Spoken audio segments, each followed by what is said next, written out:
Bonjour à tous, vous êtes en direct de la guerre froide 2.0. Je m'appelle Yann Rochdy et aujourd'hui, nous avons une grosse émission. Vous savez, il y a des décennies qui peuvent ressembler à se passer en une semaine et des fois, il y a des semaines qui ont l'air d'être des décennies.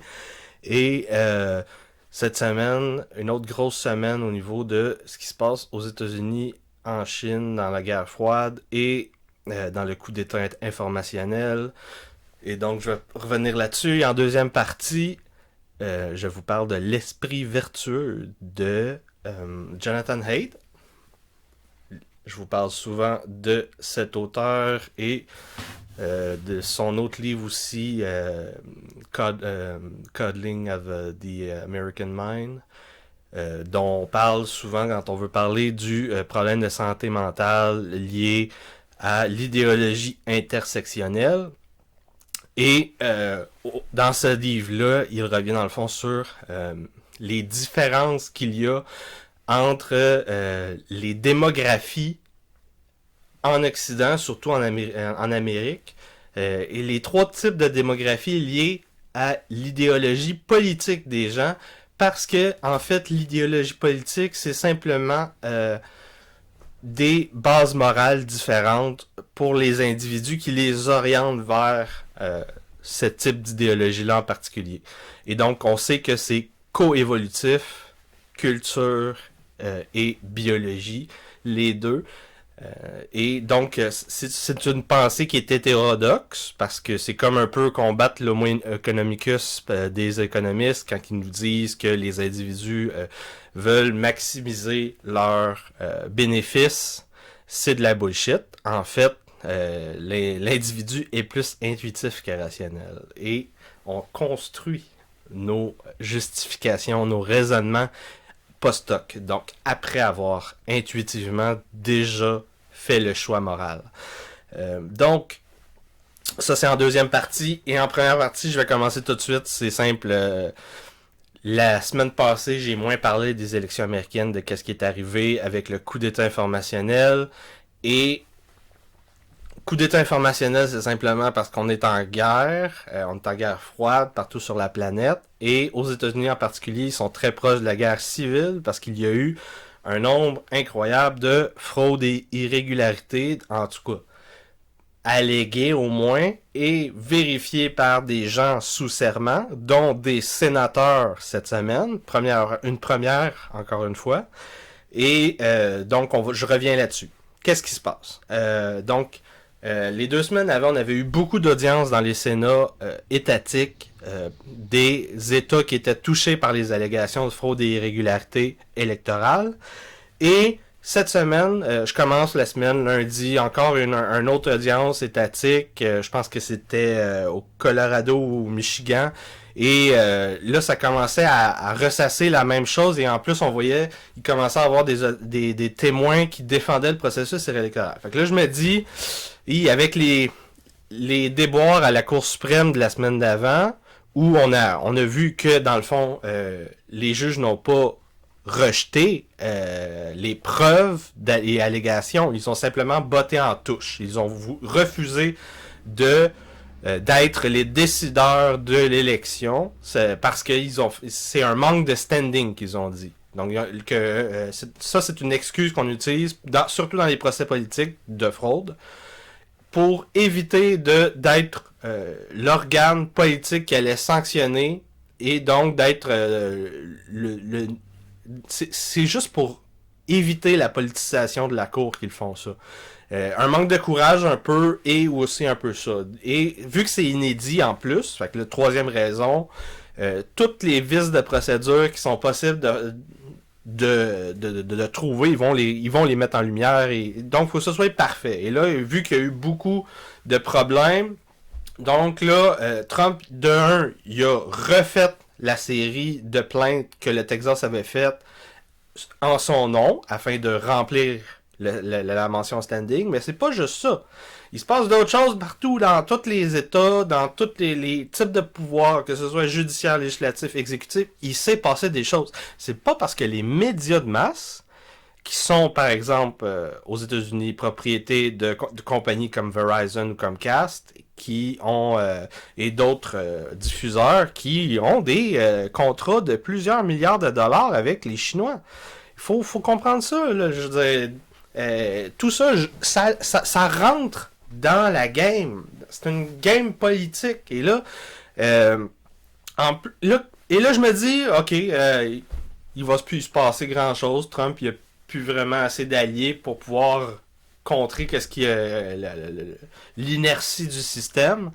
Et là, on apprend des décisions. Là, c'était un flow cette semaine. Donc, je vais les passer en revue rapidement. Donc, on a eu la décision du jeu de la Cour suprême au Wisconsin. La première décision positive pour Trump, qui a rejeté tous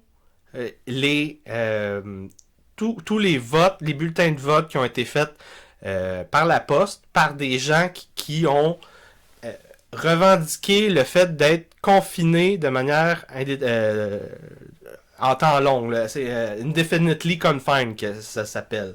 Pour être indefinitely confined, il faut être pogné chez eux, plus être capable de sortir du tout, genre dans un lit d'hôpital à moitié mort. C'est ça, être indefinitely confined. Et il y a beaucoup de gens qui ont, par des preuves, on a vu qu'ils ont fait des tournois de golf, sont allés au parc, sont allés en vacances et ont obtenu le bulletin de vote par la poste. Ça, c'est...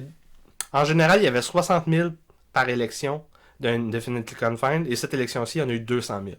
Et là, ce que le juge a dit, c'est que oui, vous pouvez contester tous les votes par la poste s'ils n'étaient pas vraiment Indefinitely Confined. Et donc, la décision, ce que ça fait, ça veut dire c'est que l'équipe Trump doit contester chaque vote, chaque 200 000 votes afin de renverser le résultat des élections.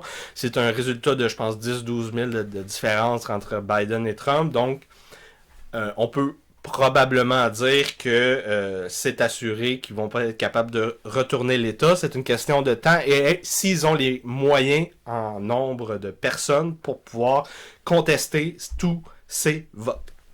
Donc ça, c'est au Wisconsin. On a eu au Michigan le rapport de la des machines Dominion de Entering County où il y avait eu 6000 votes de switcher Trump-Biden. Le rapport a été rendu public par un juge, parce que c'est dans une cause au Michigan, et le rapport est accablant. C'est un rapport qui est sorti en début de semaine, j'en ai parlé à la radio. C'est tout simplement que tout était en place dans la machine Dominion pour modifier tout, et modifier en plus les logs après, pour essayer d'effacer ces empreintes de fraude.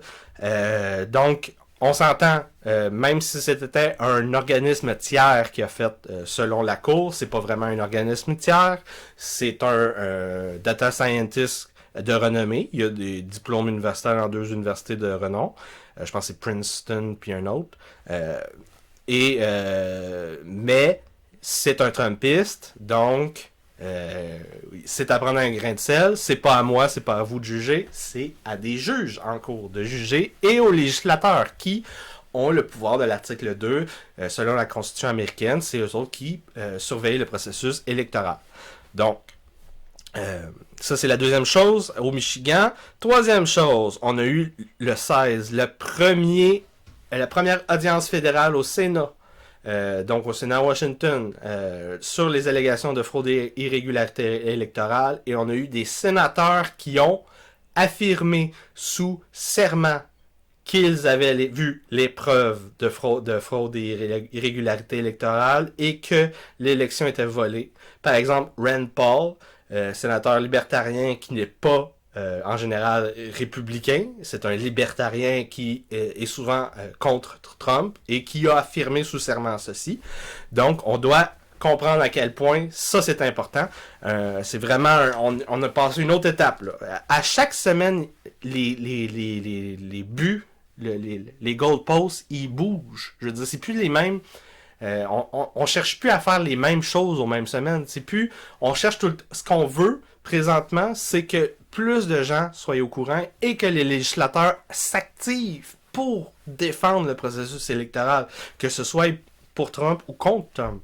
Le but, c'est juste de défendre le processus électoral. C'est comme ça qu'on va maintenir la confiance dans une société. Il faut que les gens comprennent ça, là.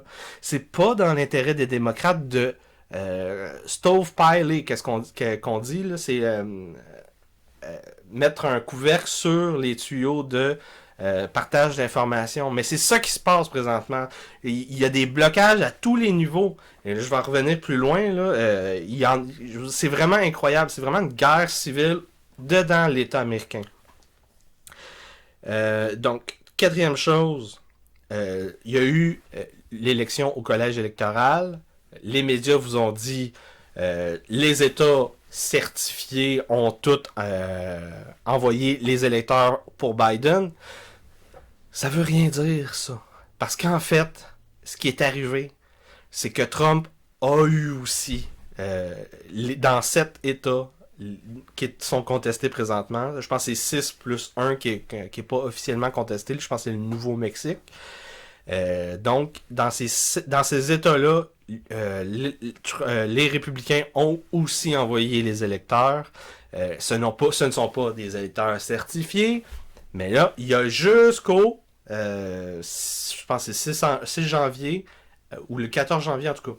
Ils ont jusqu'en janvier afin d'accepter ou refuser ces électeurs-là, décertifier, recertifier l'autre.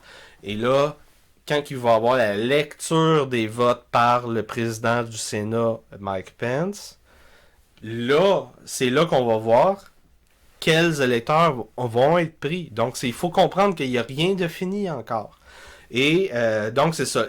Ce qui arrive, c'est que dans les 7 États, il y a des dueling electors. C'est comme ça s'appelle, des électeurs qui sont en duel. Et c'est déjà arrivé plusieurs fois dans l'histoire. C'est simplement la première fois qu'il y en a autant dans autant d'États différents. C'est juste ça. Autre chose, le 16 Project Amistad, ça c'est Phil Klein. C'est une non-profit, une NGO, une organisation non gouvernementale pour défendre la démocratie républicaine américaine. Donc, c'est des droits civiques. Et eux autres qui ont... lui, il a fait un rapport sur cette semaine sur, dans le fond, l'ingérence dans le processus électoral par Mark Zuckerberg qui est président de Facebook. Ce qu'il a notamment dit, c'est que Zuckerberg a investi environ 500 millions de dollars, plus que le gouvernement fédéral, dans le processus électoral. Il a acheté les machines, il a payé les employés, et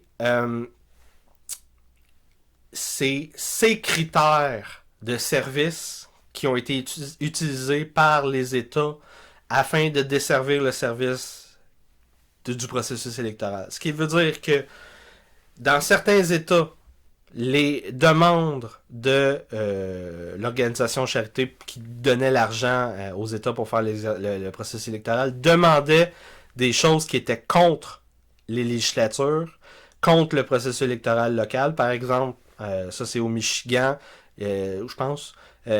Dans un ou plusieurs États, il y avait des boîtes pour aller déposer son bulletin de vote par la poste qui était disposé dans les secteurs. Et c'était quelque chose comme 10 boîtes pour un peu dans chaque quartier, dans chaque 4 pâtés de maison en ville. Et en campagne, c'était genre 3 dans tout le comté. Et ça faisait comme une disparité dans l'accès aux services qui était franchement inégal contre le 14e amendement sur l'égalité des votes par proxy qu'on appelle. Il faut que tous les votes de tous les électeurs, toutes les ethnies, toutes les religions soient traités de la même manière. Et l'avantage était visiblement dans les comtés démocrates urbains.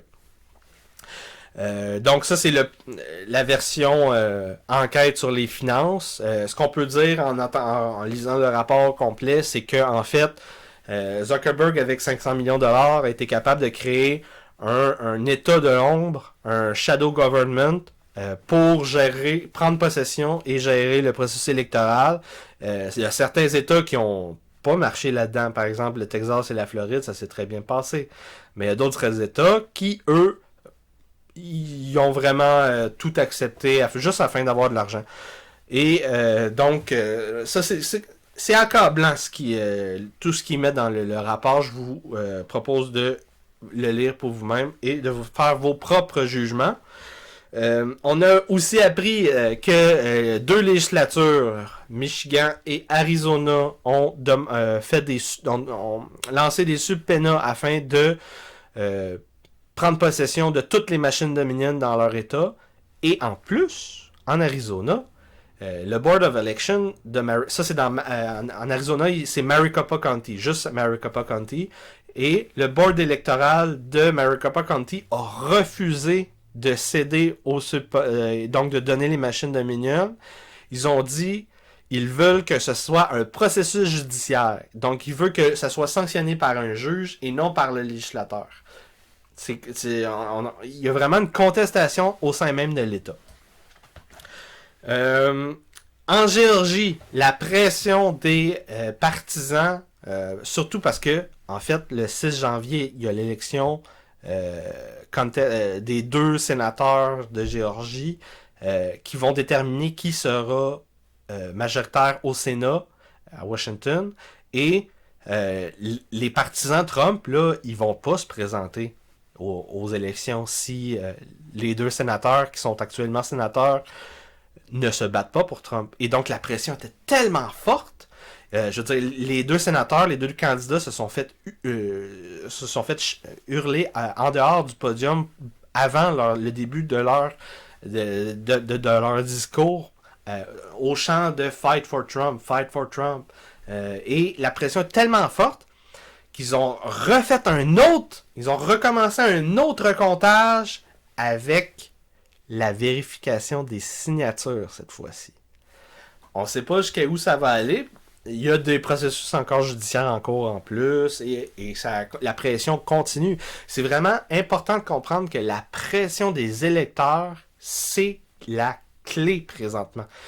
La clé n'est pas dans la cour, la clé n'est pas dans les audiences, la clé, c'est faire pression pour que les législateurs des États et les législateurs fédéraux se bougent les fesses et défendent Trump et le processus électoral et qui forcent les démocrates à eux aussi défendre le processus électoral. Et c'est vraiment, ça s'empile. Je suis juste à la moitié des choses qui se passent là. Le rapport de Peter Navarro. Donc, je sais qu'il y a beaucoup de gens qui critiquent cette personne-là, mais en fait, il faut lire le rapport. Donc, le nom du rapport, c'est The Immaculate Deception. Un petit jeu de mots chrétien. Et le rapport démontre et met en gros les 6 dimensions des fraudes et irrégularités électorales. En fonction des États, il y a un très beau tableau où il dit que, en fait, dans chaque État, il y a quelque chose de particulier, quelque chose de général. Donc, il y a des choses qui sont présentes dans plusieurs États. Par exemple, le fait d'avoir empêché les observateurs de dépouillement de républicains d'observer. Ça, c'est arrivé un peu partout. Et il y a des trucs plus en particulier. Par exemple, au Wisconsin et au Michigan, les lanceurs d'alerte de USPS qui ont vu du backdating dans les dates de la poste, ce qui est un crime fédéral. Et donc, c'est pas juste un, c'est pas juste deux, je pense qu'il y a eu 4 ou 5 lanceurs d'alerte. Là, à chaque semaine, il y en a de plus en plus. Je veux dire, le nombre d'affidavits dans les 7 États là, à peu près qui sont rendus, c'est au-dessus de 3000 affidavits. Ça veut dire que c'est 3000 personnes c'est 5 ans en prison pour ces 3000 personnes-là s'ils mentent. Là. Il y a même les sénateurs cette semaine qui auraient menti si c'est faux. Donc, faut vraiment faut repenser, raisonner, essayer de voir les deux côtés des choses. Parce qu'il se passe, même si les médias n'en parlent pas, il s'est passé pas mal de choses. Le GOP, c'est ça. Donc, le GOP est sous pression et il commence à s'activer sous certains États. Mais en fait, ce qu'on a compris cette semaine, c'est que le gouverneur de Géorgie, il est anti-trumpien. Pourquoi? Parce que le premier le premier État avec lequel la Géorgie fait de l'échange économique, c'est la Chine. Oui, oui, oui. Le port de Géorgie dans la zone de Savannah, c'est un des plus gros ports américains sur la côte est et c'est le lien économique est tellement fort que ça le tue, ça tue son état de perdre ses associations économiques avec des partenaires chinois. Et je veux dire, c'est des gens qui sont complètement corrompus par l'argent chinois. C'est ça qu'il faut comprendre. Et donc c'est pour ça que tout est comme interrelié aujourd'hui. Parce que même plus loin, je vais vous parler du Cyber Pearl Harbor. C'est lié aussi aux élections. Donc je veux dire, tout est dans tout. Euh, donc la dernière chose, ça je vous l'ai dit aussi. Et oui, la dernière chose. En 2018, Donald Trump a signé un ordre exécutif qui disait que 45 jours après les élections, toutes les agences d'infrastructure liées au processus électoral ou toutes les agences d'infrastructure américaines doivent donner un rapport sur la possibilité d'ingérence étrangère dans le processus électoral. C'est beaucoup d'agences. Ils ont fait leur rapport presque toutes, sauf une agence, sauf le Director of National Intelligence. Ça, c'est le top guy sur tout ce qui est secret aux États-Unis. Et ce qu'on a appris, c'est que en plein milieu de l'audience au Sénat où l'ancien directeur du CISA, l'agence de cybersécurité, de sécurité des infrastructures américaines, pendant que lui, il disait que les élections américaines avaient été les plus sécures de l'histoire américaine, en plein milieu de son audience, là, les médias lancent le hack SolarWinds. C'est le plus gros hack de l'histoire. Toutes les agences américaines ou presque sont touchées. Et donc les deux choses en même temps sont arrivées. Le premier dit c'est sécurisé comme ça n'a jamais été sécurisé. Et l'autre dit ils viennent d'avoir le plus gros breach of security de l'histoire américaine. Donc il faut comprendre, là, c'est ça qui est arrivé cette semaine. Et là, le directeur of National Intelligence, que je vous ai dit, dont je vous ai parlé tantôt, qui n'a pas donné son rapport, a repoussé son rapport, mais il a briefé Trump. Parce qu'en fait, l'ingérence chinoise est avérée. La journaliste de CBS, Catherine Herridge, qui est la journaliste la plus informée au niveau de la communauté intelligence community américaine, a révélé que le Director of National Intelligence a briefé Trump sur l'ingérence chinoise dans le processus électoral. Et donc, hier et avant-hier, les premières mesures, sanctions économiques de l'ordre exécutif sur la Chine ont été données. Des nouvelles compagnies chinoises sont ajoutées à la liste la blacklist des entreprises liées au Parti communiste chinois. Et d'autres sanctions ciblant des individus ont été lancées automatiquement. Et la transition vers l'équipe Biden a été stoppée vendredi. Ça, c'est 2 jours plus tard. Donc, c'est tout ça qui est arrivé en même temps. Donc, ils ont repoussé le rapport, ils ont stoppé le briefing. Chris Webb a menti en plein direct. Et le hack SolarWinds a touché, par exemple, l'agence de l'énergie, le Trésor, l'agence pas nucléaire de gestion des missiles, mais l'agence qui au-dessus de ça. Donc c'est un peu, c'était pas directement sur et dangereux sur l'arsenal nucléaire, mais quand même assez pour avoir des informations sur cette agence-là, liée à l'agence de l'énergie et probablement certains blueprints et propriétés intellectuelles. La défense a été touchée, le CISA a été touché, et on apprend que la firme Dominion utilisait la technologie SolarWinds. Donc, ce qui s'est passé, c'est le Pearl Harbor de la cyberguerre pour les Américains. C'est probablement le hack qui va faire entrer les Américains ouvertement dans un nouveau moment de la guerre froide 2.0. On va probablement avoir d'ici quelques mois une réponse, au moins une nouvelle stratégie afin de se défendre. Ça va être un enjeu politique majeur. Donc c'est pour ça que Trump va essayer de limiter la hauteur du dégât pour pas que ça lui fasse mal. Mais ne vous inquiétez pas. Les médias aujourd'hui enquêtent sur la corruption des Biden. Tu sais, vous savez, comme...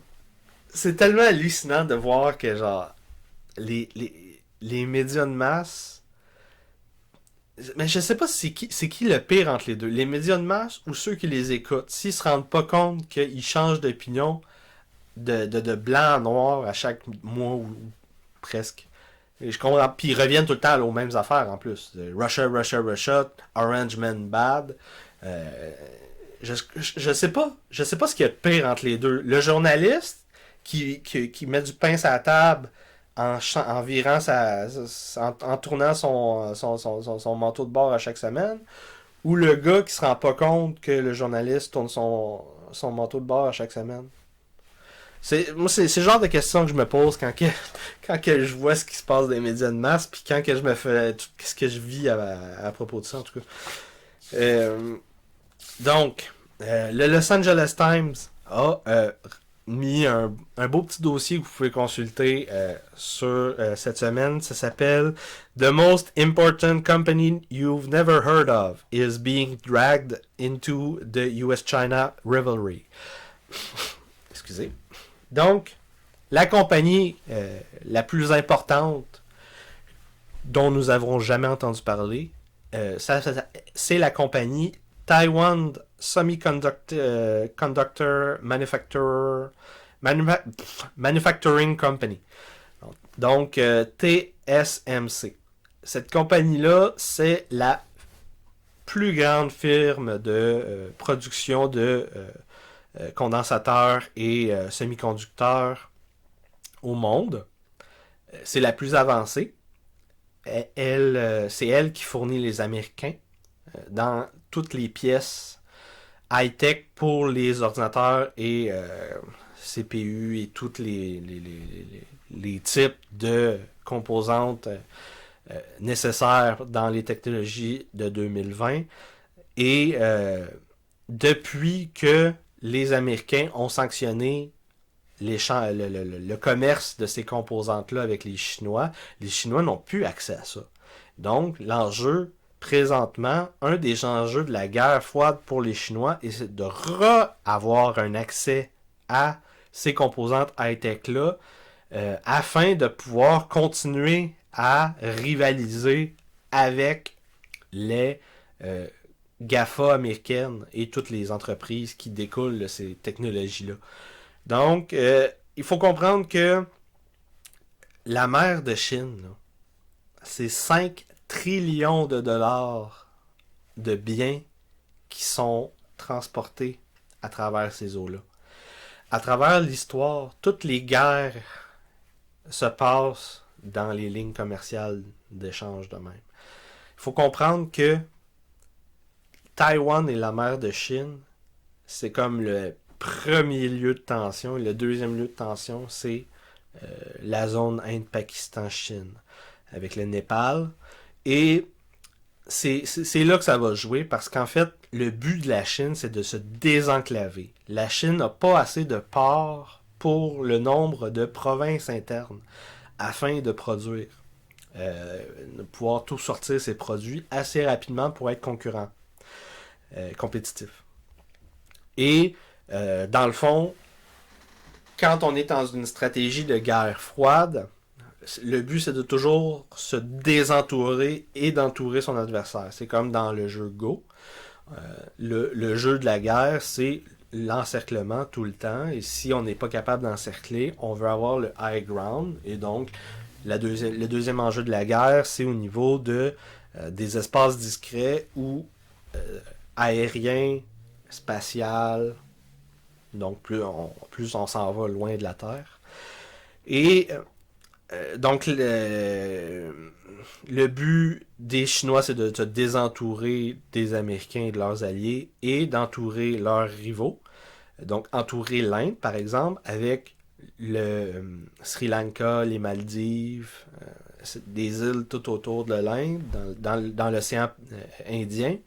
Et le but des Américains, c'est d'entourer la Chine avec, par exemple, leur nouvelle grande alliance, le Quatuor Inde, Japon, États-Unis, Australie. Ça va être une alliance qui va être de plus en plus renforcée. Donc, si vous êtes des entrepreneurs, je vous recommande fortement de vous faire des contacts commerciaux dans ces États-là. Probablement que pour les 2 prochaines décennies, on va avoir des liens commerciaux à faire et à renforcer pour pouvoir favoriser nos échanges. Et finalement, il faut comprendre que cette stratégie de désencerclement et encerclement du Parti communiste chinois, ça s'appelle la Belt and Road Initiative. Ce projet-là, c'est pas simplement un projet commercial. La Belt and Road Initiative, la route de la soie, le projet change de nom souvent. Ce projet-là, c'est un projet en 2 parties. C'est le piège de la dette et de 2, c'est de l'influence. C'est une campagne d'influence et de piège de dette afin de prendre possession du territoire en dehors de l'Empire chinois. Donc de projeter l'impérialisme chinois en dehors de ses frontières. Et si vous êtes des globetrotters, je vous propose de passer 1 mois dans les pays de l'Afrique ou de l'Amérique du Sud et de discuter avec des chauffeurs de taxi et d'autres entrepreneurs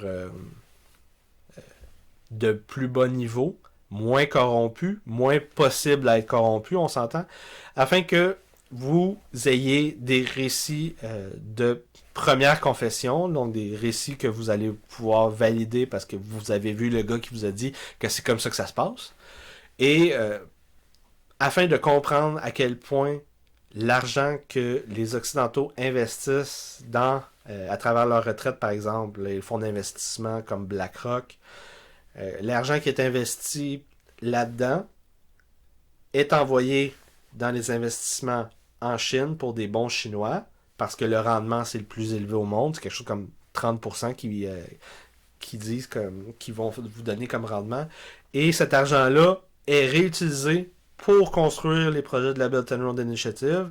Donc, envoyer des prêts pour, si le prêt est impayé, prendre la possession, par exemple, du port de conteneurs au Sri Lanka. La même chose dans les Maldives et dans d'autres États. Je vous en ai parlé souvent. Et donc, deuxième chose, corrompre les officiels, les politiciens, les journalistes, les académiques, toute l'élite locale, donc dans les métropoles, les corrompre et leur faire fermer les yeux sur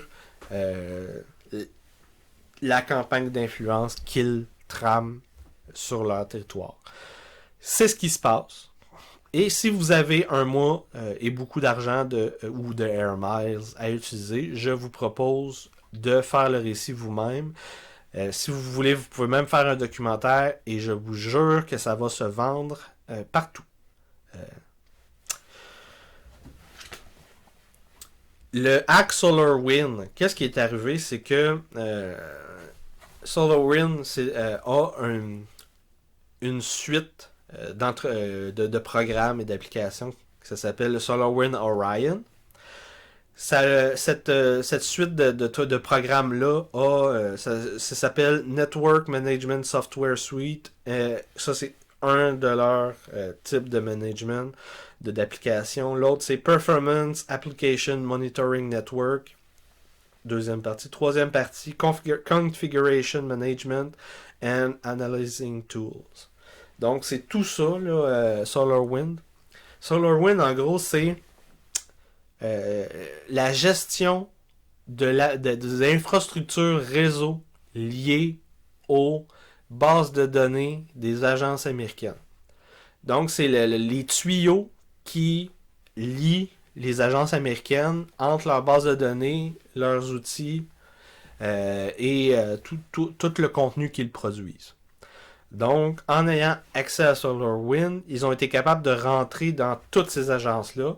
Nous ne connaissons pas la largeur de la fuite, savoir à quel point tous ces systèmes sont corrompus. J'ai vu la liste, suivant le rapport du CISA, la liste de corruption, de trucs qui sont corrompus, c'est tout. Là. Ils ont même été capables de rentrer dans la chaîne d'approvisionnement stratégique américaine. Je veux dire, c'est comme les emails de tout le monde, tout ça accéder. Là. L'accès c'est incroyable. Puis en plus de ça, là, pour rentrer dans le système, il y a un des passwords qui c'était SolarWinds 123. Oh mon dieu! Et là, j'ai dit ça à mon ami qui est soldat, puis il me dit, ben oui, toutes les passwords des applications puis des bases de données dans l'armée, c'est le même genre de password. Oh mon dieu. Oh mon dieu. Oh mon dieu. Donc, comment que ça s'est passé, le Axe SolarWinds? Ils ont été capables d'avoir plusieurs vecteurs d'infection afin de bypasser, de contourner la sécurité avec plusieurs identifications, plusieurs outils d'identification. Ils ont pris possession, dans le fond, du serveur DNS. Ils ont créé une copie. Le serveur DNS, c'est comme le serveur central à travers tout se passe. Là. Et en créant, dans le fond, une copie, quand il y a eu un update des systèmes à travers le serveur central, ben, tous les systèmes ont été patchés par une version corrompue avec le serveur doublé. Donc, tout était accessible par les hackers. Donc, toutes les ordres, ils ont été capables de même cacher leurs traces en modifiant, dans le fond, le temps où tel ordre était fait, la séquence, le timing, genre jusqu'à savoir quand rentrer dans le système et modifier le système et comment le faire aux secondes près. Le bris de sécurité a été trouvé grâce à la firme FireEye qui a été hackée à travers SolarWinds aussi. Je vous en ai parlé la semaine passée. Je ne savais pas à cette époque-là que le breach de FireEye allait être lié aux agences américaines. On l'a su cette semaine. On a su aussi que la firme SolarWinds, les actionnaires, ont tous vendu leurs actions, quelque chose comme 300 millions de dollars d'actions quelques jours avant que la fuite soit rendue publique. Et tout ce qu'on sait présentement sur le responsable de ça, c'est qu'en fait, ils ont utilisé des applications liées à une application qui s'appelle Cozy Bear, qui est très utilisée par les hackers russes. Mais ça veut rien dire. Ça s'appelle une preuve circonstancielle. Et c'est très possible que des hackers américains utilisent des outils russes ou des outils chinois, que des hackers chinois utilisent des outils américains ou russes.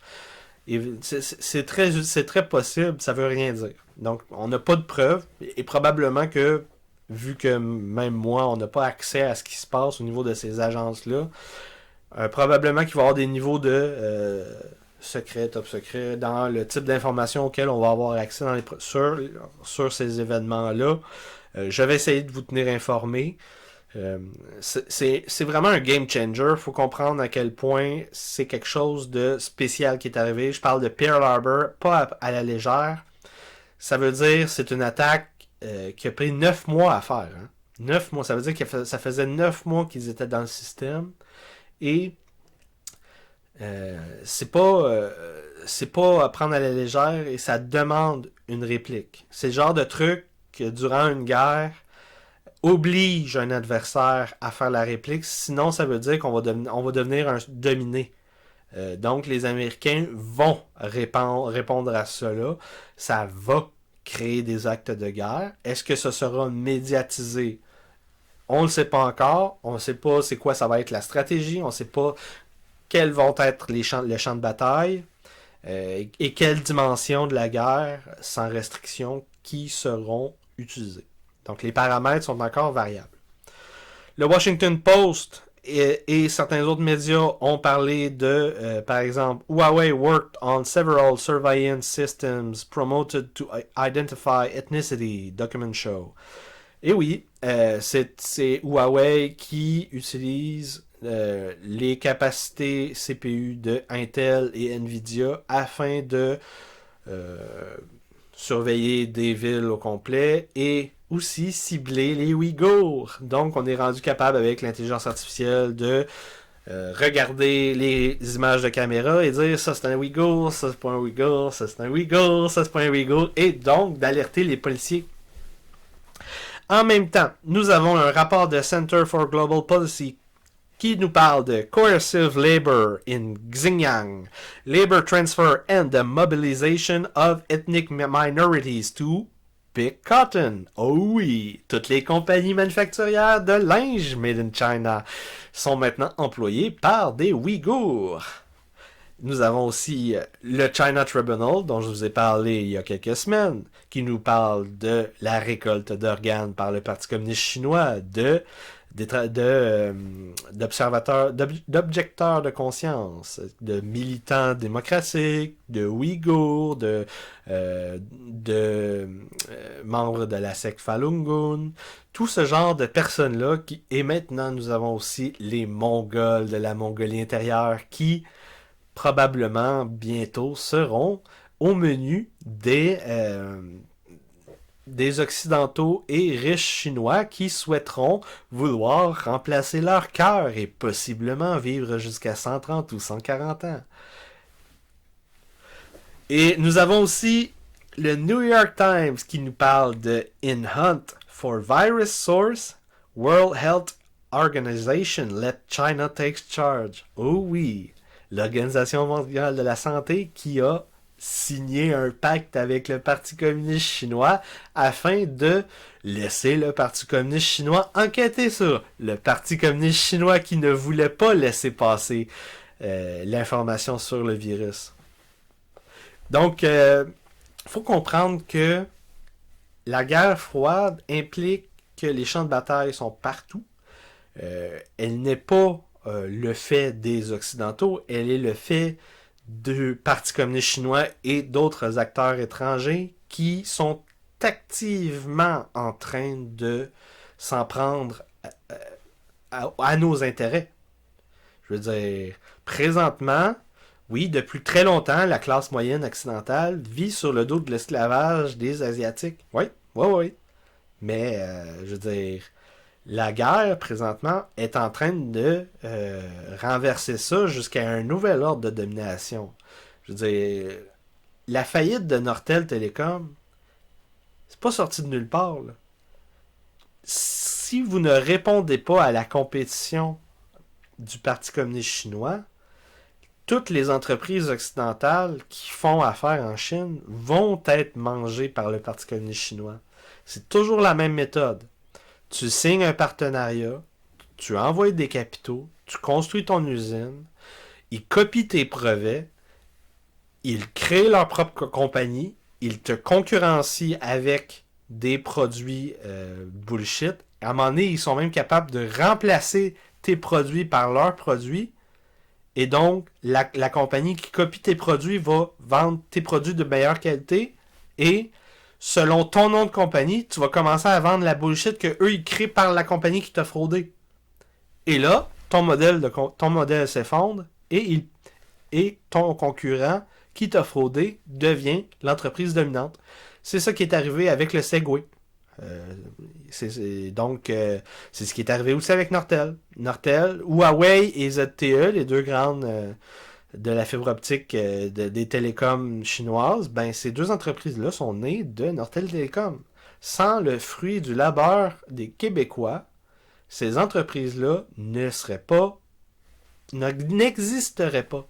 Il faut comprendre à quel point soit on va être dominé, soit qu'on se défend. Là. Je veux dire, si vous vous promenez le soir dans la rue et que vous voyez un groupe d'hommes qui ont l'air à vouloir à s'en prendre aux passants, est-ce que vous êtes prêt à vivre ce moment-là? Est-ce que vous êtes prêt à assumer qu'il y a un risque et qu'il y a des gestes à prendre pour répondre au risque et au moins diminuer le risque, que ce soit marcher plus vite, changer son chemin, je veux dire, changer son comportement, je veux dire, pas sortir son téléphone pour jaser, puis pas s'attendre à se le faire voler, des choses comme faut comprendre que, je veux dire, il y a des choses que on a des comportements, on a des adaptations à faire selon les contextes. Et le contexte, présentement, c'est une guerre froide partout sur la planète où des acteurs internationaux, des acteurs indépendants, des acteurs nationaux sont en train d'être en compétition directe les uns aux autres. Et ces compétitions-là, c'est sans restriction. Là. Il n'y a pas de champ de bataille. C'est tout le monde qui peut être ciblé. Tout le monde. Donc, c'est fini pour l'actualité de la semaine. Maintenant, L'Esprit vertueux de Jonathan Haidt. C'est un livre qui est très rare. C'est rare qu'on a des livres de même parce qu'en fait, c'est un livre qui n'est pas un livre de référence dans le type d'écriture. C'est vraiment une narration plus qu'autre chose. Donc, le livre aurait pu être résumé plus rapidement, mais la lecture est apaisante et le cheminement intellectuel nous oblige à ralentir nos jugements. Moi, j'aime beaucoup les auteurs comme Montaigne qui reconnaissent leur médiocrité, la médiocrité qui n'est pas seulement un terme négatif. À la base, ça vient de médiocrie, qui était au-dessus dans la moyenne, mais le médiocrie, durant la Renaissance, c'était aussi les quelques-uns. Donc le un, quelques-uns, la multitude. Le quelques-uns, c'est les citoyens qui sont au-dessus de la masse, qui sont capables de raisonnement. Donc, ok, si je dis médiocre, ça veut pas dire que c'est mauvais. Mais lui, il se reconnaît comme libéral de gauche. Il se reconnaît comme personne qui, suivant sa théorie, est intuition avant la raison. Parce que c'est ça son modèle. Son modèle, c'est vraiment un modèle qui dépasse le modèle de l'individu rationaliste et le modèle de seul l'individu a évolué sans le groupe. Selon lui, et selon moi aussi, moi j'accepte tout à fait ce niveau, ce paradigme-là. Nous avons dépassé le paradigme de la construction sociale. Nous sommes dans un modèle de coévolution. Et ce modèle de coévolution, biologique, culture, demande qu'on redéfinisse comment on comprend la psychologie, la cognition, le raisonnement, tout ça. C'est de ça qu'on parle. Le livre est en 3 parties. La première partie, c'est, dans le fond, c'est ça, c'est faire le tri entre intuition et rationalité, cognition, émotion, tout ça. Ça, c'est la première partie. La deuxième partie, c'est il y a plus à la moralité que la souffrance et la justice. C'est le discours de gauche, hein, ça, hein? Souffrance, justice, donc on veut protéger les minorités et défendre la justice sociale. Donc c'est le discours que la gauche dit tout le temps. Eh bien, il y a plus à la moralité que ça. Et c'est ce qu'il a été capable de faire grâce à son cheminement intellectuel, qui a pris quand même plus que 10 ans. C'est sa carrière, une partie de sa carrière. Et la dernière partie, c'est dans le fond sur comme à quel point la moralité nous enchaîne et nous aveugle. Pas enchaîne, nous contraint, on pourrait dire, nous lie, nous structure. Donc c'est un peu tout ça en même temps. Donc dans la première partie, il revient un peu sur, dans le fond, les quatre visions, les trois visions de l'individu qui ont mené aux Lumières. La troisième étant celle des Lumières. Et en fait, on a dépassé ça. Parce qu'en fait, depuis les Lumières et jusque dans les années, je dirais, fin 90, on était au modèle de l'individu rationnel. C'est celui-là. Le rationalisme des Lumières, c'est j'ai la propriété de mon libre arbitre, je suis capable de faire le raisonnement nécessaire afin de choisir c'est quoi la vie bonne pour moi. Donc, faire les choix selon mes propres besoins, afin de maximiser mon utilité, afin de... Je peux moi-même choisir c'est quoi les critères. Je suis capable de faire ça grâce à ma rationalité. Dans les faits, cette vision de l'individu-là n'existe pas. C'est une rationalisation qui est une mythologie. Je vous en parle souvent parce que pour moi, le libre arbitre fait partie de la propriété, font partie de la mythologie libérale que je dis. Et ce que Jonathan Haidt dit, dans le fond, c'est qu'on a dépassé ça, oui. Parce qu'en fait, le premier modèle qu'on avait, c'était le modèle nativiste, donc tout est inné ou acquis.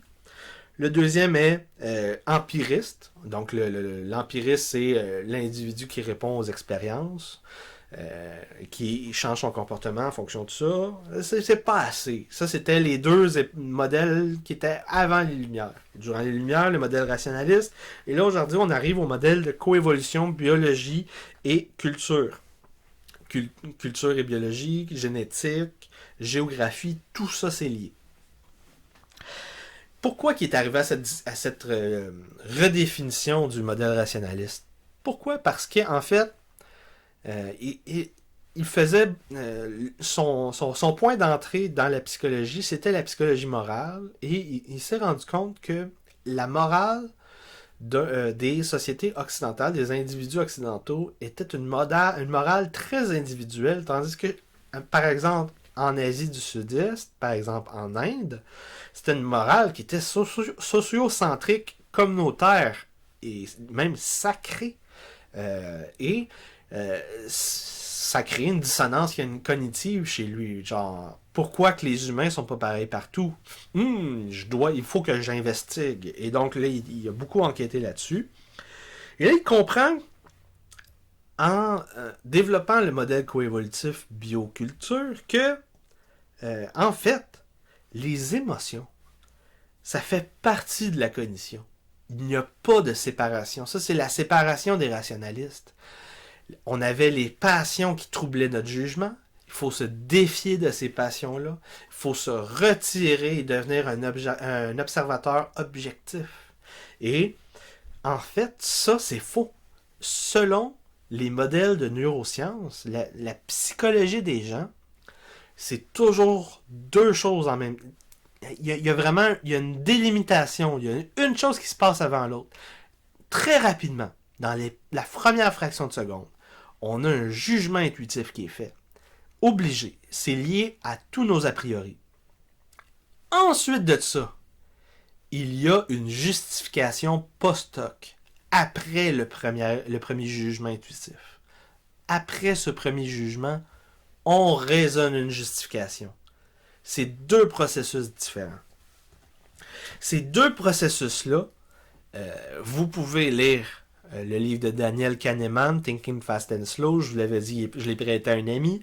C'est le système 1, le système 2. C'est comme ça que notre cognition fonctionne. Ça c'est l'allégorie de Haidt, on a l'éléphant et on a le rider, le cavalier. Le cavalier et l'éléphant. Pourquoi l'éléphant et non pas un cheval? L'éléphant parce que c'est très difficile à ralentir un éléphant. Tandis que un cheval, on peut être capable de tirer les rênes assez fort. Lui, il dit non. L'intuition est vraiment elle dépasse l'entendement au niveau de son influence.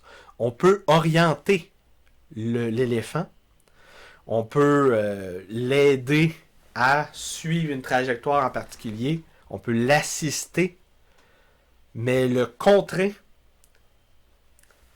bonne chance.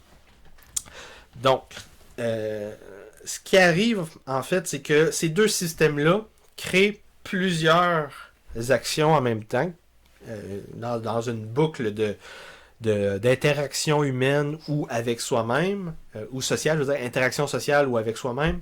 Dans ces types d'interaction-là, il y a comme, il met six actions qui se passent, 4 en particulier, 2 qui se passent un peu moins souvent. Souvent, ça prend du temps à faire ces réflexions-là.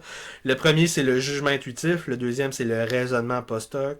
Le troisième, c'est la persuasion raisonnée. Donc, se persuader nous-mêmes grâce à un raisonnement, par exemple, pour, contre, avec des listes, tout ça. Et ensuite de ça, la persuasion sociale. Donc, le tabou, la norme, projeté vers l'autre. Et finalement, les deux derniers qui sont plus rares, le jugement raisonné et la réflexion privée. Par exemple, le jugement raisonné, c'est... j'en ai vécu un. Il m'a pris 4 ans à faire. C'est afin de passer de Trump, c'est Hitler, à Trump, c'est un populiste avec des mauvaises qualité sociale, donc au niveau de l'image, de la réputation, mais qui est un populiste et il va dans mes intérêts. Donc, il y a comme il y a une marge entre les deux, tu sais. Donc, ce jugement raisonné-là m'a pris 4 ans à faire. Il a fallu que je contourne la dissonance cognitive que j'ai manifestée au début de son mandat en 2016. Et finalement, en me détoxifiant des médias de masse, en regardant les actions, j'ai été capable de dépasser ce premier jugement intuitif-là, qui était lié donc à l'image, la réputation et tous les petits clips de haine qu'on a vus. Et c'est quelque chose qui prend du temps et qui demande beaucoup de rigueur et de critique de soi, d'être capable de prendre ça, de remettre en question sa propre cognition, c'est quelque chose de difficile. Et donc la réflexion privée, par exemple, je vous l'ai dit sur Facebook, il y a 2 semaines, mon père est mort. Et avant qu'il soit mort, j'ai eu une discussion avec lui 1 mois avant. Et je savais qu'il essayait de me parler. Je savais que il voulait probablement soit s'excuser, soit essayer de partir sur une bonne note. Avant même qu'il demande quoi que ce soit, je lui ai dit je ne serais pas la personne que je suis aujourd'hui si j'avais du ressentiment envers toi.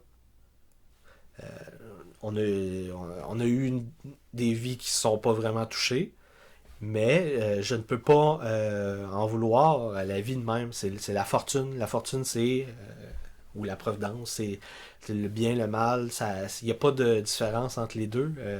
Tout est aléatoire. Il y a des choses qui arrivent, des choses qui n'arrivent pas. Et si c'était pas arrivé, s'il m'avait pas abandonné, j'ai pas à penser à ça. C'est pas quelque chose qui me forme. C'est malgré ça. Et si je tenais rigueur de ça à mon père, parce qu'on a eu des chemins différents, c'est comme en vouloir au tonnerre, en vouloir au vent, en vouloir aux ouragans. Et ce genre de réflexion-là, on peut pas faire. C'est difficile à faire. Ça prend. Faut être capable de piler sur son orgueil. Faut être capable de dire. Je suis capable de remettre en question les jugements que je fais.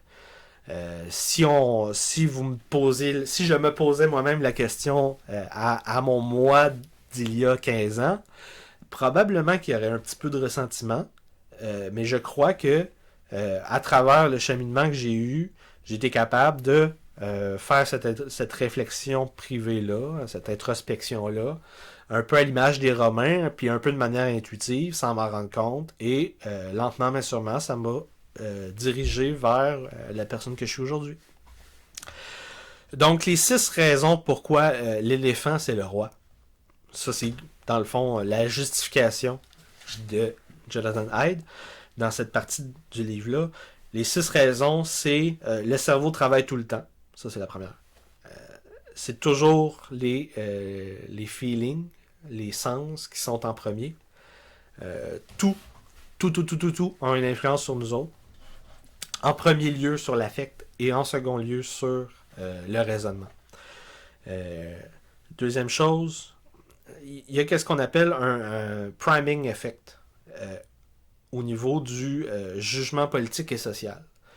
Les mots ont une influence directe sur tout ce qui est jugement politique et social. Si je vous parle de Trump, en général, si vous êtes de gauche, ça vous fait déjà hérisser le poil.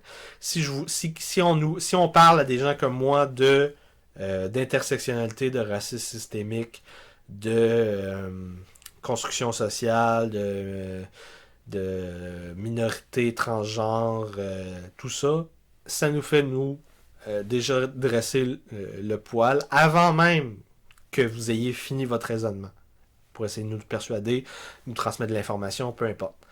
Avant même que vous soyez rendu à la transmission d'informations, juste le marqueur, le mot marqueur a un impact sur comment nous, on procède à nos jugements et nos raisonnements. Et c'est dans les deux sens. Là. C'est tout le monde est de même. Troisième chose, nos corps influencent nos jugements et nos raisonnements. Par exemple, si je vous parle de politique pendant qu'on est sur le bord d'une poubelle avec une odeur puissante, vous serez automatiquement plus conservateur. Oui. Le genre d'expérience qu'ils ont faite, c'est poser des questions genre à des étudiants libéraux de gauche, s'ils étaient plus pour la peine de mort ou contre la peine de mort, avec une odeur de poubelle pendant le questionnaire, et les libéraux sont plus pour la peine de mort. C'est vraiment hallucinant, genre. Parce qu'en fait, c'est que quand on regarde ce qui se passe dans le cerveau des gens, c'est que le dégoût, l'odeur et le dégoût moral, c'est la même zone émotive et sont proches de la zone olfactive. Donc, si on est capable de stimuler la zone du goût ou de l'odorat lié au dégoût, donc des odeurs mauvaises ou des goûts mauvais, juste cette pensée-là nous rend plus conservateurs, nous rend plus pas anxieux, mais ça nous rend plus comme actifs. On est plus à l'alerte, sous alerte. Quatrième chose, les psychopathes, qu'est-ce qui arrive là-dedans, c'est qu'ils n'ont pas de système 1 et ils ont un système 2. C'est pour ça que, pour eux, toutes les personnes sont des objets. Donc, s'ils veulent quelque chose, ils ont soif, ils ont le goût d'avoir un char, ils ont le goût d'avoir de l'argent, peu importe, ben ils vont procéder par raisonnement.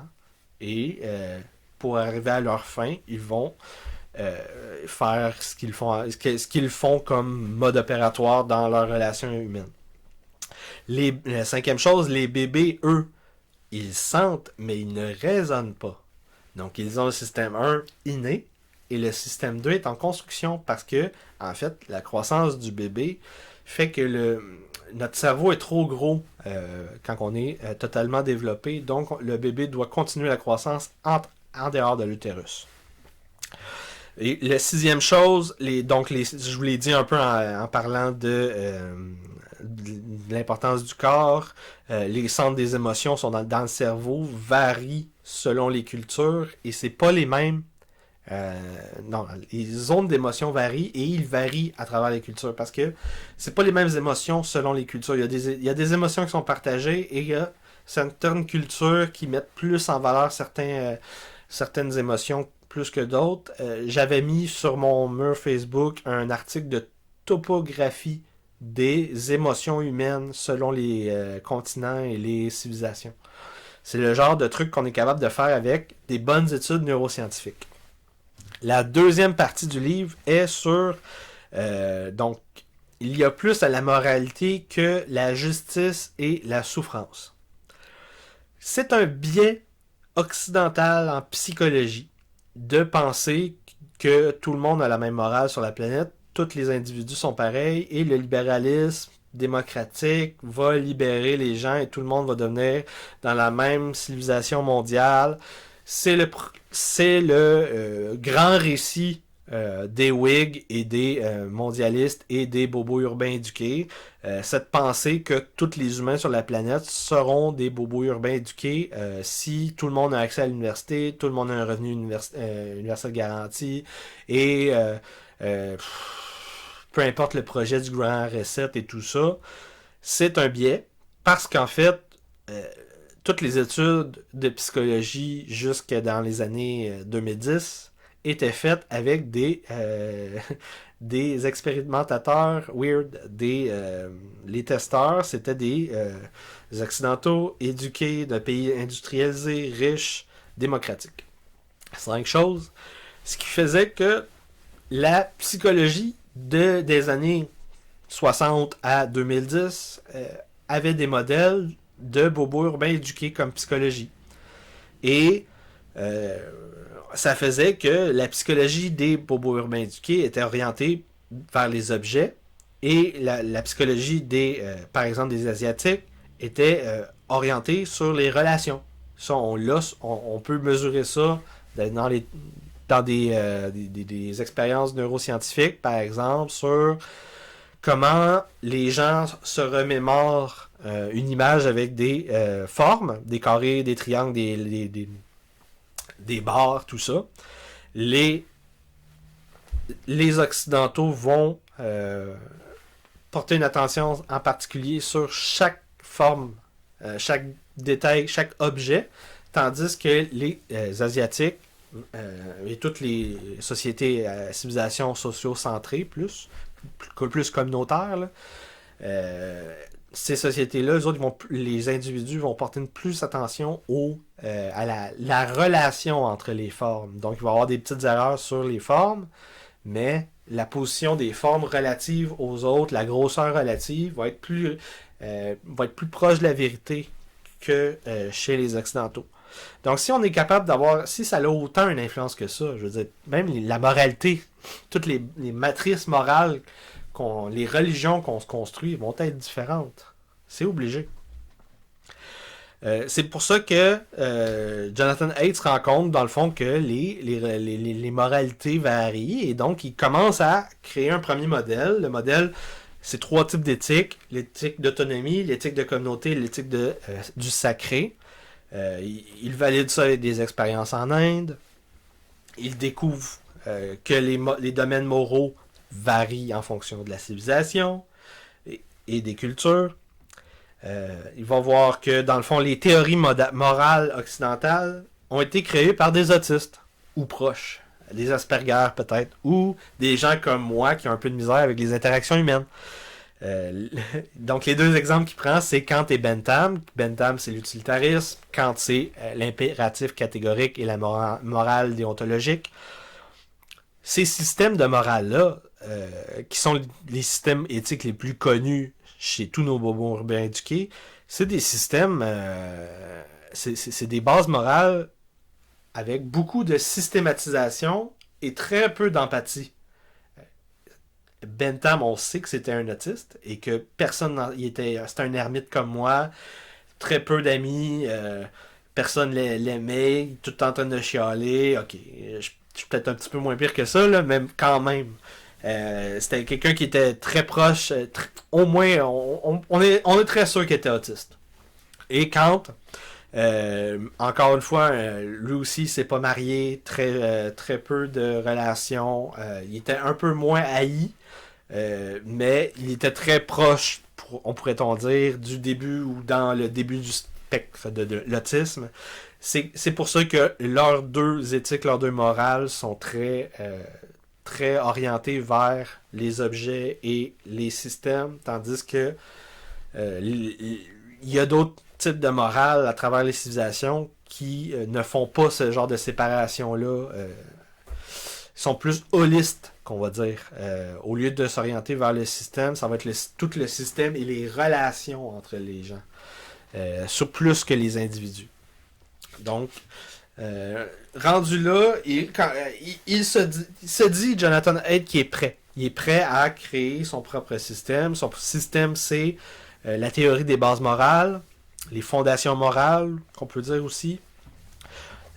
Selon lui et selon le paradigme de la science actuellement en neurosciences, génétique et psychologie évolutive, on a des modules cognitifs dans notre cerveau qui sont cognitifs, émotionnels, c'est la même chose, sur lesquels les cultures construisent des matrices morales. Donc c'est ça sa théorie des bases morales. Il a découvert 6 bases morales. Ça c'est surtout des expériences faites aux États-Unis et validées avec les mêmes expériences qu'il a faites en Inde, en Afrique, un peu partout. Donc, au départ, il y avait 5 bases morales. La 6e s'est ajoutée parce qu'en fait, je vais vous le dire, il y a une des bases morales qui était confondue entre les narrations des idéologues, que ce qu'on soit libertarien, libéraux ou socioconservateurs. La perspective faisait que la même base morale était perçue de 2 manières différentes. Donc, il en a créé une 6e pour départager ces 2 perspectives-là. La première base, c'est le spectre care-souffrance. Ça, c'est la première base morale des libéraux de gauche. Liberals, là, les gauchistes, comme moi, c'est pour ça que je voulais devenir professionnel de la santé. C'est la première base morale de pas mal tout le monde. Et toutes les bases morales ont une raison biologique et évolutive qui s'est adaptée à travers le temps par la culture et qui crée des triggers, des comportements actuels qui sont pas nécessairement les mêmes. Donc, il faut comprendre que c'est une coévolution culture-biologie. Donc, la raison évolutive de cette morale care-souffrance, c'est la protection des enfants. C'est tout. Deuxième spectre, c'est la justice et la triche. Donc, fairness, cheating. C'est ce spectre-là qui était vu de manière différente entre les libéraux de gauche et les socioconservateurs libertariens d'autre part. Parce que l'enjeu des socioconservateurs et des libertariens en fonction de la justice sociale, c'est la proportionnalité. Ça veut dire que si moi je travaille 80 heures semaine, que je prends des risques, que j'ai vécu des échecs et j'ai passé outre, j'ai travaillé à travers, j'ai bûché à travers toutes mes barrières, je mérite d'avoir une valeur, une richesse, un salaire, une récompense, des honneurs, en fonction de ce travail-là. Tandis qu'à gauche, on dit, c'est l'équité, l'égalité de résultats, un ou l'autre. L'équité ou l'égalité de résultats. L'égalité de résultats, c'est les marxistes intersectionnels actuels. Et l'équité, c'est les gens plus de gauche old school comme moi qui voudraient dire, dans le fond, je voudrais au moins avoir un niveau de base pour pouvoir concurrencer les gens qui bûchent et qui peuvent bûcher autant. Donc, en fait, en voyant ces 2 perspectives-là, Jonathan Haidt se dit, en fait, le problème des gauchistes comme moi, c'est pas tant la non-proportionnalité. On veut pas que les gens soient pas proportionnels, aient pas la valeur en proportion du travail qu'ils ont mis. Ils veulent au moins avoir une base un niveau de base pour pouvoir être compétitif avec les gens. Donc, c'est pas tant la justice que la liberté et l'oppression. On veut pas être soumis au système à cause de l'environnement et de comment le système fonctionne. Donc ça, c'est la 6e base morale, la liberté et l'oppression. C'est aussi la première base morale des libertariens. C'est pour ça que moi je me dis socialiste libertaire, parce que je suis très proche du premier spectre, care, souffrance, mais aussi, je dirais égalité, c'est liberté, oppression. Moi je veux que vous me sacrez la paix, que vous me dictez pas quel comportement, quel choix je dois faire dans la vie. Le troisième spectre que j'ai toujours eu dans ma vie, de manière individuelle, que les gauchistes n'ont pas tant. C'est plus les conservateurs. Et c'est prouvé avec les tests, les expériences de Haid. C'est le spectre loyauté, loyauté et comme betrayal, c'est trahison. Loyauté-trahison, le but évolutif de ça, c'était de créer des coalitions qui sont très cohésives, là, qui sont des coalitions qui sont larges et qui tissent les gens serrés afin de créer une force sociale, une entreprise, une politique que tout le monde va appliquer. J'ai oublié la base biologique du deuxième spectre. Justice triche, c'est dans le fond la possibilité de créer des partenariats qui pro quo, échange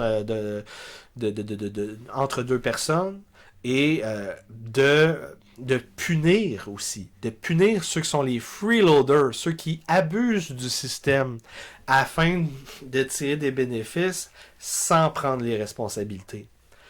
Le spectre 6, liberté-oppression, la base biologique, c'est la réactance, donc le besoin de renverser une hiérarchie dominante qui est oppressive.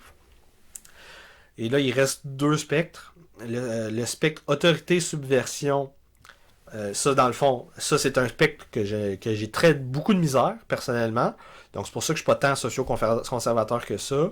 Ce spectre-là, ça vient avec, dans le fond, l'éducation du père. Et comme je n'ai pas eu de père, c'est très difficile pour des gens qui ont, dans une société sans père, d'accepter l'autorité. Il y a beaucoup de subversion dans les masses aujourd'hui atomisées parce que le père a disparu et parce qu'il n'y a plus de figure autoritaire, que ce soit au sein de l'État, dans les médias, dans les universités, dans la famille, dans les religions, la place autoritaire, la place hiérarchique qui assume sa responsabilité, sa charge et qui a comme fonction de créer un environnement où les gens peuvent s'émanciper, cette autorité n'est plus vraiment là. Et c'est quelque chose que les libéraux ont beaucoup de misère à accepter. Les libertariens aussi, surtout quand on parle d'État. Et donc le but de cette base morale-là, c'est les relations bénéfiques à travers les hiérarchies. Le but, c'est d'accepter la division des travails et de rechercher toujours l'efficacité, l'innovation et tout ça. Et parce que la société s'est remplie de conflits, et ces conflits-là, on doit les gérer. Et qu'est-ce qui les gère? Ce sont les hiérarchies. Et donc, quand on a une caste et des hiérarchies qui n'ont plus de figure autoritaire, n'ont plus d'autorité et qui utilisent la violence à la place, eh bien, la réactance est plutôt forte. Aujourd'hui, si on n'est pas capable d'avoir dans les médias des débats entre des gens comme moi qui critiquent le modèle de santé publique devant la pandémie et des gens qui sont aussi capables de défendre le point de vue inverse, si plutôt on a des journalistes qui s'affrontent avec des témoignages et juste des jugements sans être capable d'aller au fond des choses, on fait juste se lancer des symboles. On fait du signalement de vertu. Eh bien, quand il n'y a plus d'autorité, il y a plus et qu'il n'y a plus de hiérarchie, eh bien, il y a simplement des courants idéologiques qui sont en polarisation, donc des univers de langage différents. Le dernier spectre, c'est le spectre sainteté-dégradation. C'est le spectre que personnellement, ça me prend beaucoup de choses afin de sentir qu'il y a une corruption de ce principe moral-là. Le genre de choses qui viendraient m'atteindre, c'est plutôt comment le Parti communiste chinois voit et gère les principes et les corps de la société chinoise. Donc, comment ils gèrent les Ouïghours et tous les militants et objecteurs de conscience qui sont dans la Chine et prochainement en Afrique, en Amérique du Sud aussi. Donc, de cette manière-là, pour moi, c'est du nazisme. C'est là que... Mais en fait, c'est plus ma fibre liberté-oppression qui est active. Tandis que moi, je suis plus quelqu'un d'athée qui construit son éthique et sa morale avec des modèles. Si j'ai pas eu de père, j'ai été éduqué avec du christianisme dont j'ai jamais vraiment compris l'intérêt. Et la chose qui m'a permis, qui m'a aidé, qui m'a donné une direction, ce sont des figures autoritaires que pas tout le monde peuvent avoir dans leur vie, mais dont j'étais au moins chanceux de les avoir sur mon parcours. Donc, bien que dans ma vie, cette éthique-là ne me guide pas, je la comprends. Et c'est pourquoi je ne manque pas de respect à mes amis qui sont socio-conservateurs. Parce que chez eux, c'est très important. Et donc, ça, c'est les 6 papilles morales de Jonathan Haidt. Finalement, dans la dernière partie, la moralité nous lie et nous aveugle. L'évolution, c'est pas simplement un processus qui s'est appliqué sur les individus, mais aussi sur les groupes. Ça, dans les années 70 jusqu'à 90, on a banni cette vision-là de l'évolution. Et les nouveaux athéistes de l'époque, Richard Dawkins par exemple, ont beaucoup écrit pour ridiculiser l'évolution de groupe, parce que c'était le darwinisme social. Et en fait, Jonathan Haidt n'est pas d'accord, parce qu'en fait, maintenant on sait encore plus, la sociobiologie est revenue, au moins en 2010, c'est revenu quelque chose qui est accepté dans la communauté scientifique. Et nous avons encore de plus en plus de preuves d'année en année. Jonathan Haidt fait, dans le fond, un développement en 4 phases de comment la morale s'est construite de manière générale, et ensuite de ça, il donne des preuves. Son modèle général, c'est dans le fond, l'individu, peu importe l'espèce, là, l'individu a des instincts sociaux. Ensuite de ça, il développe des liens de réciprocité dans les populations locales. Ensuite de ça, le langage se crée et on crée des vertus sociales. Et ensuite de ça, à travers l'expérience et l'usage et les générations, ces vertus sociales-là deviennent des devoirs et des principes sacrés. C'est comme ça que les religions se sont créées. Il met en contradiction les nouveaux athéistes. Il donne 4 preuves. Les transitions majeures dans l'histoire de l'évolution de la vie sur Terre. Par exemple, prokaryotes à eucaryotes, ça c'est les bactéries sans noyau avec un noyau. Ensuite de ça, les organismes unicellulaires à pluricellulaires, donc une seule cellule, plusieurs cellules qui travaillent en réseau, en communauté. Les individus qui vivent seuls ou famille proche, la mère qui s'occupe d'un bébé, là, ou les reptiles, t'es laissé à toi-même. Donc d'individus à groupes socialisés, ça il y en a, mais pas tant. Il y a de moins en moins, on voit qu'il y a un raffinement à travers le temps. Et le dernier groupe, c'est de groupes sociaux. Donc une Pride of Lion, là, une meute de loups, un groupe de base de même, à un groupe ultra socialisé, comme les termites, comme les abeilles, les fourmis. Donc, ces quatre types de transitions majeures-là montrent que la vision de seulement l'individu qui évolue, c'est faux. Deuxième preuve, en fait, ce qui désigne les groupes ultra-sociaux, c'est 4 choses, 4 propriétés. Ils défendent des nids. Donc, par exemple, nous autres, ça va être notre frigidaire, notre compte de banque, des trucs comme ça. Les termites, c'est le nid. Les fourmis, c'est le nid. Les abeilles, c'est le nid. Ils défendent un nid où les ressources sont concentrées. Le fait d'être ultra social leur permet de se défendre contre les prédateurs, contre les parasites et contre les compétiteurs extérieurs. Ça permet de nourrir les enfants et donc d'accomplir un processus de gestation d'enfants qui dépasse le stade utérin. Et finalement, ça nous permet de répondre aux conflits intergroupes, donc d'être en compétition avec l'extérieur, que ce soit la cité-État, l'Empire, la République. C'est pour ça qu'il y a une sélection de groupes dans l'évolution. C'est cette sélection-là crée des adaptations qui sont en relation avec le groupe, avec les propriétés du groupe et comment ce groupe se forme.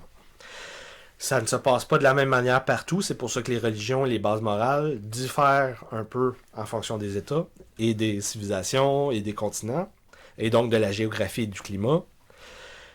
Donc ça, c'est la première preuve. La deuxième preuve, c'est comment chez les humains, chez les primates, chez les organismes qui sont au moins au stade social, il y a le développement du partage de l'intention, le shared intentionality. Ce partage d'intention-là permet la mentalité de groupe et donc la transition qui passe du chimpanzé à l'humain, c'est l'évolution à la ultra-sociabilité qui est possible grâce au langage. Troisième preuve, la coévolution des gènes et des cultures. Il donne un exemple très simple, l'évolution en Occident dans le fond, du maintien du gène capable de nous aider à digérer le lactose dans le lait. Pourquoi seulement les Occidentaux sont capables de boire du lait passé leur enfance? C'est à cause d'un gène. Et ce gène-là a été modifié à travers la sélection évolutive, donc l'évolution basée sur le groupe. Donc les Africains, si vous leur donnez du lait passé l'enfance, ben souvent ils vont avoir des intolérances. Et c'est pour ça que le lait en Amérique du Nord, en Europe, c'est quelque chose qui est un peu spécial pour beaucoup de nouveaux arrivants ici. Et dernière preuve, nous savons maintenant, depuis 2010 au moins, que les gènes évoluent plus rapidement qu'on pensait. C'est tout. Dans le fond, là, ce que Jonathan Haidt nous propose, c'est une vision où l'humain est environ 90% chimpanzé et 10% abeille. C'est le trait ultra sociable qui rend possible cette distinction. Il pointe il appelle ça la switch hive. Donc la hive, c'est c'est comme le nid d'une peste, là, donc la pensée de hive mind, l'esprit lié à la conscience de groupe, c'est une partie de notre cognition, simplement, c'est pas tout. Et on peut voir cette mentalité-là, par exemple, dans les parades militaires, les raves, l'utilisation d'hallucinogènes. Simplement, si vous êtes des straight edge, moi ça me dérange pas, j'ai déjà pris des hallucinogènes, j'ai vécu ça, j'ai fait de la marche militaire, j'ai fait des sports de groupe. Non, on vit ça. Ces rituels-là créent du lien social, et c'est pour ça que c'est très mal que la santé publique ne veuille pas qu'on fasse du sport de groupe. Absolument mal. Il n'y a rien de pire que ça.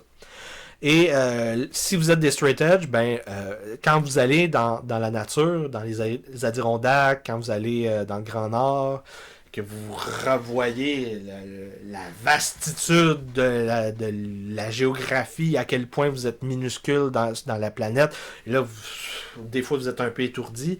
Ce sentiment-là, c'est un sentiment de mentalité hive mind. C'est le A qu'ils appellent en anglais AWE.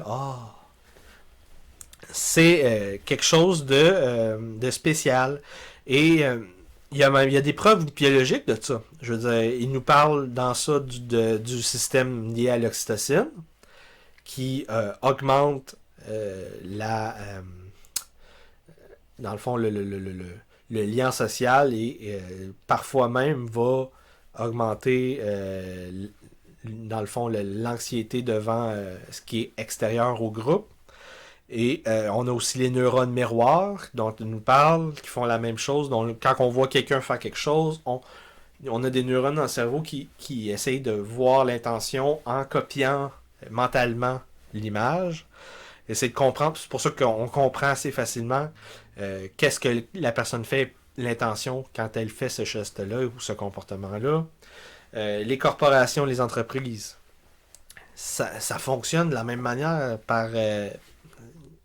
on ne peut pas avoir le principe d'aubaine, donc la somme du travail de 100 travailleurs qui dépasse un travailleur 100 fois. La somme des 100 dépasse, il y a un aubaine de plus. Cette aubaine-là, c'est ce que nous donne la mentalité de groupe, de cohésion de groupe. Et finalement, on a même la preuve scientifique que la diversité dans les entreprises, dans les groupes, ça ne fonctionne pas. Les groupes les plus efficaces, c'est les groupes qui se sentent liés par l'esprit de corps de même. C'est pas l'entreprise publique, c'est vraiment l'organisation militaire qui vient chercher le maximum de tout le monde. Mais ça veut pas dire que c'est parfait, là. Ça veut pas dire que c'est parfait, et parce que sinon ça voudrait dire que le fascisme c'est le meilleur modèle au monde. Mais non, ça veut pas dire que c'est faux, ça. C'est pas le meilleur modèle au monde. Ça, c'est le Parti communiste chinois qui essaie de vous faire croire ça. Et donc, il faut comprendre que l'individu, dans le fond, c'est comme un détecteur hypersensible de l'agencement des gens, savoir comprendre c'est quoi leurs intentions, c'est quoi leur équipe, qu'est-ce qu'ils veulent faire, est-ce qu'ils sont des freeloaders ou est-ce que ce sont des bons collaborateurs. C'est quelqu'un qui est capable de partager des intentions et on adore les narrations. C'est pour ça que tout le monde essaie de nous engager dans des groupes avec des bonnes histoires. Et c'est pour ça que les dieux existent. Nous avons innové, nous avons créé nos propres dieux, et ces dieux-là existent afin de soulever, de faire activer nos papilles morales, afin de nous faire comprendre que la communauté dépasse notre propre individu, forcer d'une certaine manière la cohésion sociale, empêcher par des sacrifices et des rituels et la réputation, empêcher les freeloaders, ceux qui vivent des fruits du groupe mais ne partagent pas. On veut limiter la prédation, maximiser l'efficacité, on veut augmenter la confiance, on veut augmenter les échanges dans le groupe et on veut créer le système moral parce que le système moral, pour valoriser les bases morales, s'il n'y a pas ce système moral-là, c'est l'effondrement de la confiance, c'est l'effondrement du sacré et c'est l'effondrement des relations entre les individus, c'est l'effondrement démographique et c'est une des raisons qui démontre pourquoi les Occidentaux sont dans les taux de fertilité les plus bas sur la planète. Plus l'individualisme est présent, et plus la cohésion de groupe, la confiance diminue, et plus ce taux de fertilité baisse, excepté dans les démographies socio-conservatrices, par exemple, les démographies évangéliques aux États-Unis, en Amérique du Sud, en Afrique, le taux de fertilité est toujours au-dessus des sociétés individualistes. Et que dans le fond, quand on comprend le principe du sacré vu de cette manière-là, avec les papilles morales, le capital moral et le capital social deviennent des outils qu'on peut utiliser pour le mesurer. Et en fait, on comprend que ce capital moral-là, c'est un peu la donnée que les socioconservateurs comprennent et que les libéraux et libertariens comprennent moins. Quand il y a une atteinte au capital moral d'un État, donc que ce soit la loyauté, le sacré et la tricherie, la corruption du système, les socioconservateurs ont des détecteurs qui sont plus puissants que les libéraux et libertariens. Et donc, la finale du livre de Jonathan Haidt, c'est il y a des pour et des contre à prendre en compte quand on regarde les libéraux, les gauchistes, les socioconservateurs de la droite et les libertariens comme moi ou les libertariens de droite comme Éric Duhem. Donc, dans les trois cas, il y a des choses à prendre et à laisser. Chez les libertaires, les libéraux, les deux choses qui sont bons, c'est d'être capable de restreindre les corporations. C'est pour ça que moi je suis de gauche, socialiste libertaire. Et dans certains cas, les régulations fonctionnent. Par exemple, pour limiter la perte de la couche d'ozone, les pluies acides et le plomb dans l'essence. Les régulations, ça fonctionne. Certaines fois, ça fonctionne pas. Là, ça, c'est la deuxième partie. Ça, c'est ça que les libertariens vont vous dire. Ils vont vous dire, hey, wow, là, l'État, il a pas rapport à venir dans ma vie privée, là. C'est pas lui qui va gérer ma liberté puis mes choix. Ça, c'est la première chose. Et deux, en général, pas tout le temps, en général, les marchés, ça fonctionne. Si tu comprends pas que les marchés fonctionnent, t'as un problème. T'as un problème parce que t'es un socialiste qui veut que ce soit l'État qui remplace le marché, ou une caste d'oligarques, ou des fonctionnaires, ou peu importe ton système parfait. Tu veux que ça remplace les marchés. Ça marchera pas. Tu peux faire des régulations. Mais s'il te plaît, vérifie un peu, fais du due diligence. Les États ne doivent pas tout gérer, parce que certaines fois, ils viennent nous voler nos libertés. Et donc ça, c'est ça que les libertariens nous disent. Et qu'est-ce que les socioconservateurs nous disent? La morale, ça dépasse la justice et la liberté. Et la justice, la liberté et la souffrance. C'est plus que ça. C'est aussi la loyauté, c'est aussi le sacré et c'est aussi l'autorité. On a besoin de tout ça. Les 6 bases morales. C'est ça c'est la première chose qu'ils nous disent. La deuxième chose qu'ils nous disent, c'est sans structure, sans hiérarchie, on a une société sans confiance, puis sans relation. On devient des individus atomisés, donc tout liés seulement à quelques personnes. Toutes les personnes autour de nous sont des étrangers et ils peuvent nous mettre en danger. Et on nous demande de trahir et de dénoncer les gens qui ont des mauvais comportements. On demande de faire des listes. On demande de censurer certains discours. Présentement, il y a des idées qui sont bonnes et des idées qui sont mauvaises. Les gens, comme moi, comme vous, sont pour ces personnes-là, on est des dangers publics simplement parce qu'on wrong think, parce qu'on pense mal. C'est là qu'on est rendu là. On est rendu à la création d'un nouvel ordre moral sur la base d'une idéologie progressiste, intersectionnelle, écologiste, pro-parti communiste chinois, qui ferme les yeux sur la destruction des principes moraux en dehors de l'Occident et qui en plus détruit les principes moraux de l'Occident. On ferme les yeux quand on regarde en dehors de l'Occident, puis on saillit dès qu'on regarde sur notre nombril. C'est là qu'on est rendu. On est rendu dans des passions tristes qui sont menées jusqu'à la guerre civile. Et donc, c'est tout pour aujourd'hui. Si vous avez apprécié, si vous appréciez mon contenu, s'il vous plaît, partagez, likez, envoyez ceci à vos collègues de travail, votre femme, votre fiancé, votre enfant au secondaire. J'ai besoin de vous pour partager mon contenu. J'ai aussi besoin de vous pour acheter des livres et développer mon propre podcast afin de pouvoir continuer à créer du contenu de qualité, sourcé, référencé, vérifiable. J'aimerais ça être capable de faire des entrevues en 2021. Je ne pourrais pas faire ça sans vous. J'ai besoin de votre aide. C'est pour ça que je suis en campagne de financement et je vous remercie si vous êtes capable de me donner un petit peu de sous afin de continuer ce travail-là. Nous sommes en guerre froide et nous allons nous réveiller si on continue à partager ce type de contenu-là. On se voit la semaine prochaine ou peut-être la semaine d'après. Je ne sais pas encore. Ça dépend qu'est-ce qui va se passer avec les élections et tout ça. Là, j'essaie de prendre ça un petit peu plus slack parce que j'ai de la misère un petit peu à me concentrer avec mon père et tout ça. Donc, si on se voit, on se voit. Si on se voit pas, on se voit pas. Donc, des bonnes fêtes, joyeux Noël et on se voit la semaine prochaine ou pas. Salut!